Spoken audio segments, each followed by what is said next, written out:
bem?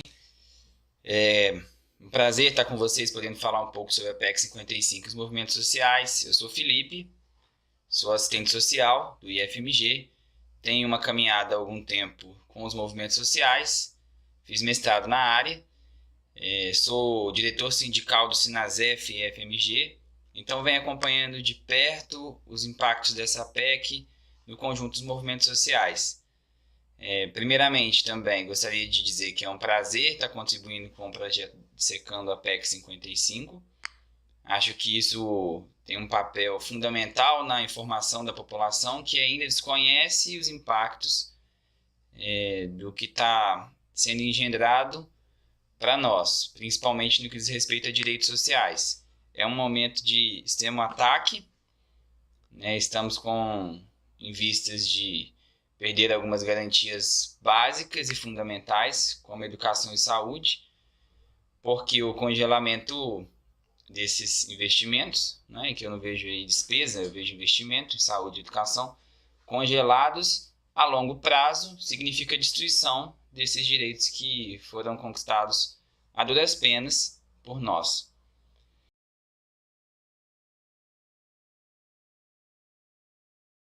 Pois bem, principalmente na conquista desses direitos, acredito que os movimentos sociais têm um papel fundamental. Se a gente pensar nos anos 80, principalmente, nos anos de auge das ascensões sociais, das lutas sociais no país, muito do que se foi solicitado foi consolidado na Constituição de 88, foi garantido ali. Então, por exemplo, saúde e educação eram pautas dos anos 80, muito fortes. Os movimentos sociais dessas áreas, eles estavam muito alinhados e com uma capacidade de força política muito grande, então eles conseguiram que isso fosse levado em consideração dentro da nossa Constituição de 88. Nos anos 2000, a gente pode perceber, com o ascenso do neoliberalismo, que esses direitos que eles estavam garantidos pelo público, então assim, o Estado deveria garantir para a gente saúde e educação, durante os anos 90, a gente viveu um período muito complicado, porque foi um período de privatizações, de sucateamento, de serviços precarizados. Então a população passou por um período também de dificuldade no que diz respeito à inserção dentro desses direitos sociais. Não se compara ao que está tentando ser feito agora, mas já foi um período muito difícil. Já nos anos 2000, a gente vive um contexto de ampliação das políticas sociais, políticas que foram fundamentais para a população. A gente pode pegar, por exemplo, o SUAS, que é o Sistema Único de Assistência Social. Foi uma política extremamente importante. Tivemos algumas setorizações da política de saúde. A educação, a gente teve um boom muito grande também. A gente pega os próprios institutos federais, que nesse período eles se crescem e consolidam como uma potência. Não é à toa, por exemplo, que na nossa região aqui do Inconfidentes, as escolas que têm um índice maior de aprovação no Enem, apesar desse não ser o intuito dos institutos federais, essas escolas elas estão na ponta das aprovações, o que mostra que é um ensino de qualidade, um ensino gratuito e de qualidade, ou seja, o público ele tem o seu papel fundamental nesse momento. Em contrapartida, se a gente pensa no que diz respeito aos movimentos sociais durante os anos 2000, a gente vê um contexto, a partir do que foi colocado pelo então governo PT, que foi um contexto de conciliação de classes, a gente viveu um apassivamento e uma cooptação em larga escala dos principais movimentos sociais do país. A gente pode pegar a CUT, a gente pode pegar o próprio MST, a gente pode pegar o Partido dos Trabalhadores, que até os anos 90 ainda cumpriu um papel forte no que diz respeito a uma tentativa de resistir, de ser um polo de resistência dos trabalhadores no país.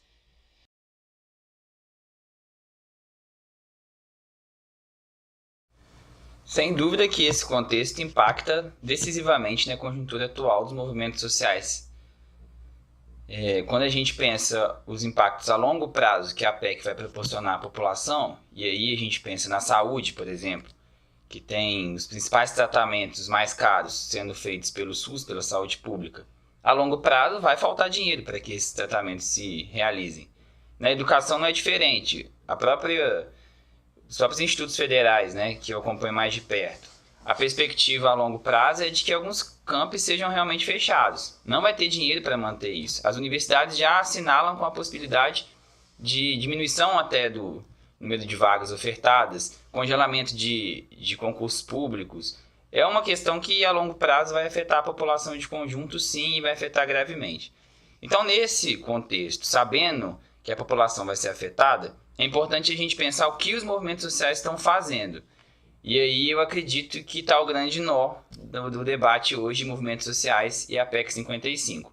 Os movimentos sociais tradicionais, né, partidos políticos e sindicatos, prioritariamente, eles acumulam um desgaste que não é de agora, mas que culmina na falta de força política para a mobilização. A gente vê que recentemente houve um chamado para uma grande greve geral que ele não foi atendido. Então, assim, poucos trabalhadores, poucas pessoas foram às ruas reivindicar pautas importantes como a PEC 55. Apesar de ser uma grande ofensiva, né, na perspectiva do recrudescimento dos direitos, a população ainda não entendeu que deve se organizar para ir às ruas. E aí a gente não sabe se a culpa é da população ou realmente dessas instituições tradicionais de organização que vem acumulando desgaste há algum tempo.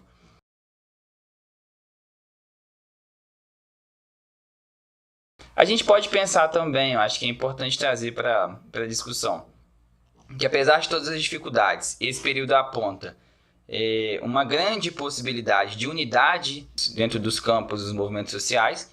Há alguns anos as lutas vêm sendo construídas de forma muito fragmentada, né? Essa pauta da PEC ela tem a capacidade de unificar setores que historicamente não estavam no mesmo campo de luta, mas ao mesmo tempo exige que esses setores eles revejam suas formas de fazer política e pensem de uma forma a agregar, né, e entender a realidade do que está colocado. Se a gente pega os expoentes hoje de movimentos sociais, a gente vê o movimento secundarista muito forte, que é um movimento novo, é um movimento horizontalizado, é um movimento majoritariamente dirigido por mulheres, que é uma coisa incomum quando a gente pensa nos movimentos, principalmente partidos e sindicatos tradicionais. E a partir dessas experiências que eu acredito que essas grandes centrais, esses grandes partidos devem olhar para se reorganizar no âmbito do que está colocado com a PEC 55.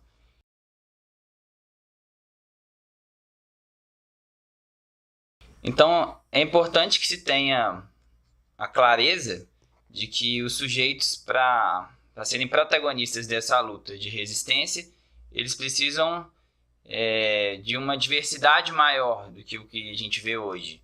Enquanto não houver uma interlocução maior dos sindicatos e partidos políticos com os movimentos diversos que hoje compõem o que é chamado de novos movimentos sociais, eu acho que realmente a resistência a essa perda de direitos ela vai ficar comprometida. Então é um momento que exige unidade, é um momento que exige reorganização, sobretudo nos movimentos sociais, porque eu acredito que só assim é possível que movimentos sociais voltem a ser protagonistas no que diz respeito à defesa de direitos, garantia de direitos e ampliação de direitos sociais, né, nesse marco que nos coloca.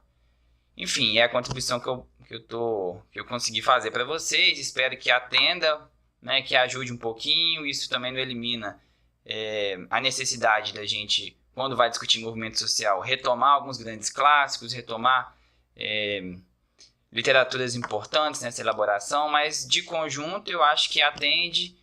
O que está colocado para nós é uma conjuntura muito difícil e para os movimentos sociais também. Essa individualização tremenda que a gente vive hoje é um inibidor de causas coletivas, é um inibidor de organizações coletivas.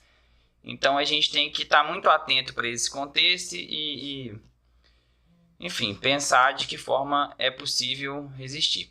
Tá bom? Muito obrigado, um grande abraço a todos.